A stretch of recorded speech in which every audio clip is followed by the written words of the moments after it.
friends, people who are curious, those who have curiosities that bite. I haven't been as busy as I promised, but I'm very, very busy.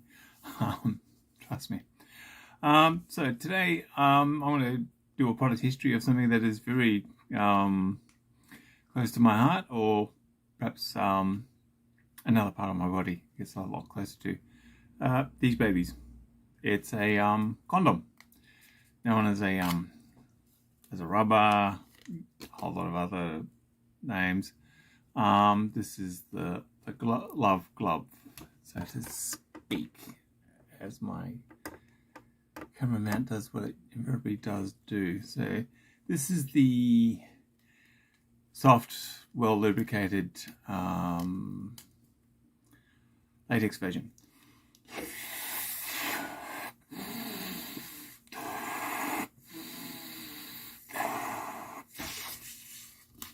I thought that when I was a teenager back in North Queensland, we some wit decided to put them up as balloons at a event, and the school principal was trying to desperately poke it with a pin, but these things are made out of latex and they're really quite strong. But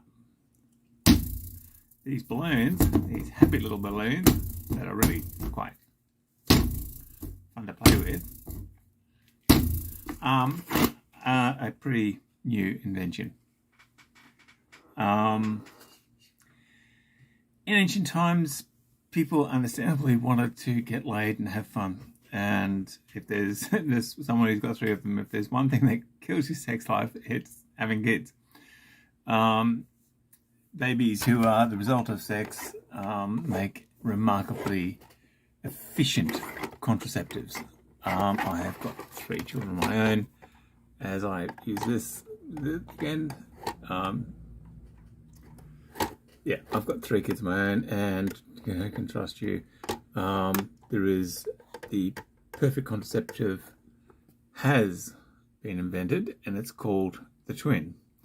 Because those of us who have twins very rarely, unless we are somewhat, I think, challenged, go back and actually have more kids. Okay. Yep. So people a long time ago realized that pulling faces, having intercourse, ejaculating inside a woman resulted in 99% of the times in a sprop. You're running things. It may not be almost a dead certainty, but it's the ultimate roulette. You pull faces and you hit the wrong time of the month, or your tadpole count's particularly high. Bang, 9 months later you've got someone who looks like you, and then who a couple of years later lands to argue with you endlessly.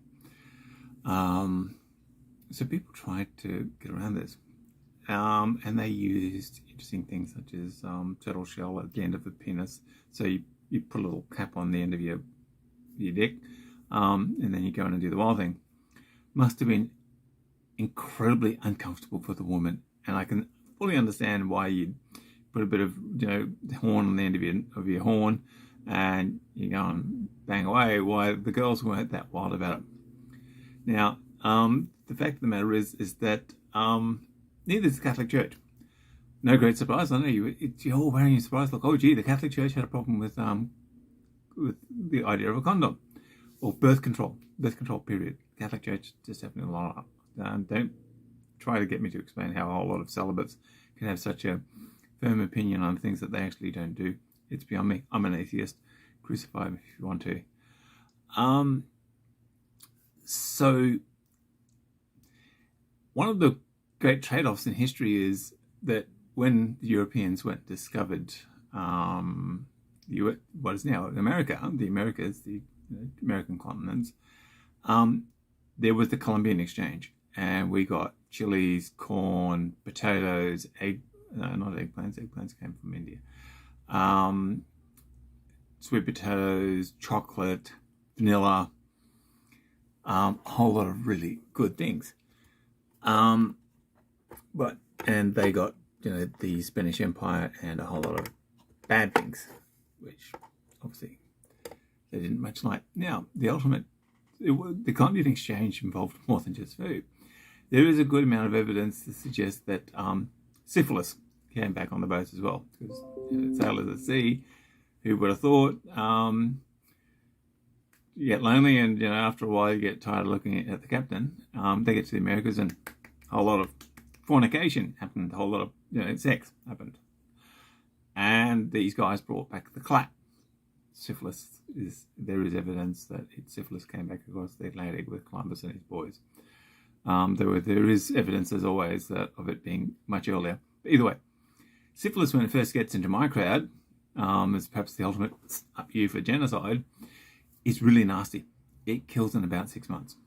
So understandably, people are not that wild about it. They want to have the old, with the girls of ill repute, because that's what you do when, there's no point in Jesus dying if you don't go out and sin. But they're not particularly keen on dying. Understandably, you're there to have fun, not catch something lethal. And so they start experimenting with sheep's bladders and intestine, pig's intestines and stuff like that. And it's better. It kind of prevents you from capturing the clap, but it's not the creature we know. So there is at least something being tied. Now, even as late as 1900, they're still using animal intestines. The latex form as we know it, the condom as we know it, only really kicks off in the 1920s when latex is invented. Now, latex is basically rubber particles suspended in water. And then I'm not going to chemist, so I'm not going to go any further than that. But latex is basically rubber that's incredibly flexible, as you saw with my condom, and expands.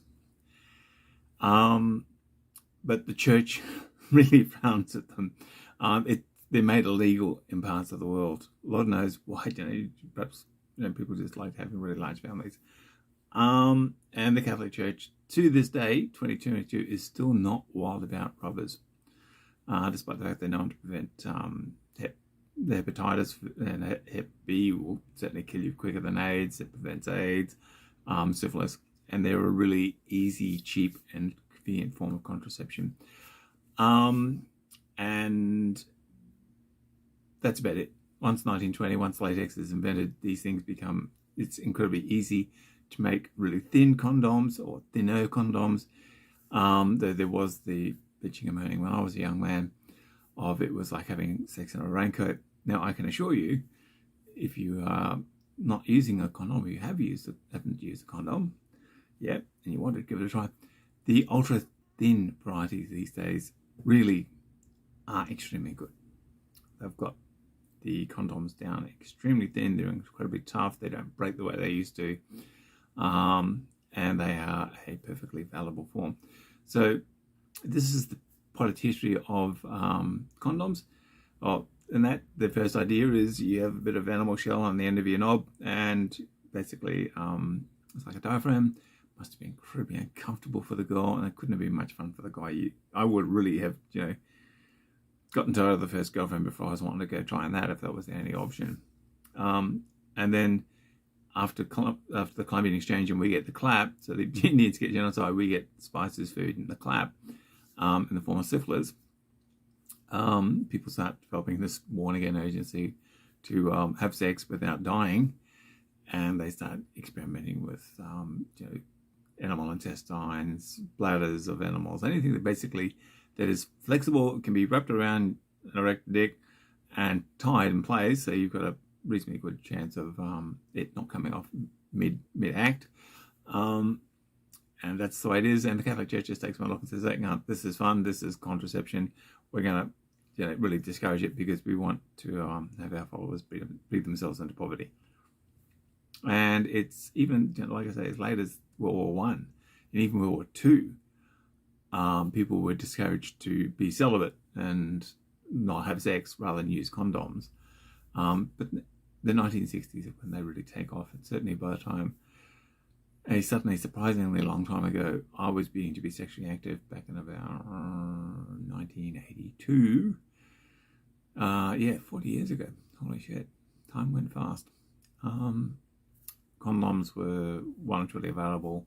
I remember dying of embarrassment going in and buying them because it's not like, well, when you're 18 and you're trying to get laid and you've got to go and buy condoms, it was intensely embarrassing. Something I hopefully my sons will avoid, because they'll have a dad who talks to them about this or gives them himself. So by the time they're in the 80s, they're a lot better, but they're still like trying to get the wild thing on. And it's showering in a raincoat. And now, these days, I've used them relatively recently, and I can't spot the difference. The thing is that, well, there's a lot less mess to clean up, and that's the reason why I use them, is that not every time I get the wild thing on with Selena, I particularly want to go having a mess at the end of it. And condoms, at the very least, are a great way of controlling that mess. This is a part of history of condoms. Thank you for watching and subscribing, and I'll see you with it. Possibly a part of history of the falafel. Not making any promises. Catch ya.